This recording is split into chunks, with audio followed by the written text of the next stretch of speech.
Na prvom mestu želim da kažem da se osjećam jako nelagodno, jer danas, 17 godina nakon rata, mi dalje govorimo o procesu pomirenja. Osjećam se nelagodno, naročito nakon letimičnog osvrta na to kako je primjera radi Zapadna Evropa izgledala i kakvi su ponovo primjera radi bili odnosi Nemačke i Francuske 1962. 17 godina nakon završetka najstrašnijeg rata u istoriji, rata koji je za evropske narode bio period do tada neviđenog međusobnog uništavanja i ponižavanja. No, vratimo se temi, dakle, kako to religije mogu doprineti pomirenju. Lično, ne mislim da s obzirom na prirodu i dubinu uticaja koje imaju, religije na našim prostorima mogu biti nekakvi nosioci procesa pomirenja. Što na kraju krajeva sam taj proces i pokazuje, jer on traje, mi ga živimo svih ovih 17 godina, manje ili više intenzivno. Ali isto tako one ne mogu biti nosioci bitni, suštinski, glavni i suprotnog procesa pomirenja. Uticaj religije je ovde dopušten u skladu sa opštim artikulisanjem interesa. Mislim da verske zajednice tek u poslednje vreme polako postaju subjekti, a ne objekti javnog diskursa. Taj proces nemisliv i neodvojiv od konteksta sveukupnih društvenih promena proteklih decenija. No sve ovo nas ne lišava odgovornosti, jer to što ne mogu biti nosilac nekog procesa u društvenom smislu, dakle izuzev u sebi samom i u sopstvenoj zajednici, ne znači da nemam odgovornosti i obavezu da spram njega zauzmem stav. Za mene lično motiv za ovo je sama moja vera. No da li su u našem javnom diskursu vidljivi putokazi ka procesu pomirenja koji ukazuju na to u čemu i od čega on treba da se sastoji?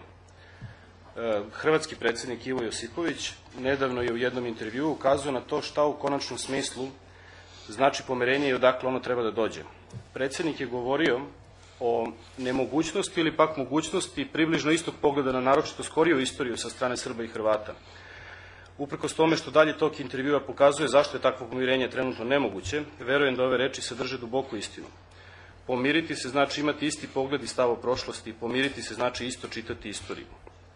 Ovaj metod za nas, verujuće ljude, ne treba da je stran, jer se naša vera uglavnom izražava kao određeno čitanje istorije. No ovo naravno nije lako, ali verujem da nije ni teško. Prvi uslov je da postoji motiv za ovaj čin, a jedini motiv za uspostavljanje zajedničkog viđenja prošlosti jeste zajedničko viđenje sadašnjosti. Ako se možemo složiti oko toga da danas ne postoji ni jedan cilj koji može opravdati makar jednu nevinu žrtvu, onda to isto važi za prošlost. Ako se možemo složiti oko toga da su žrtve nevine i dodaću svete po tome što su žrtve, a ne po tome što su srpske, hrvatske, bošnjačke, albanske i tako dalje, i da kao takve zaslužuju poštovanje ili još jače da ih kao takve moramo poštovati u meri u kojoj smo hrišćani ili pak ljudi, onda to poštovanje treba na prvom mestu izraziti tako što ćemo omogućiti da se istina o njihovom stradanju čuje i svedoči. Motiv za ovo kao hrišćanin nemam dileme, su Gospodnje reči o tome da je svako stradanje nekoga od malih, pod navodnicima, njegovo stradanje. Drugi bitan uslov je da se čitanje istorije prepusti istoričarima, a ne primjera radi fudbalskim navijačima.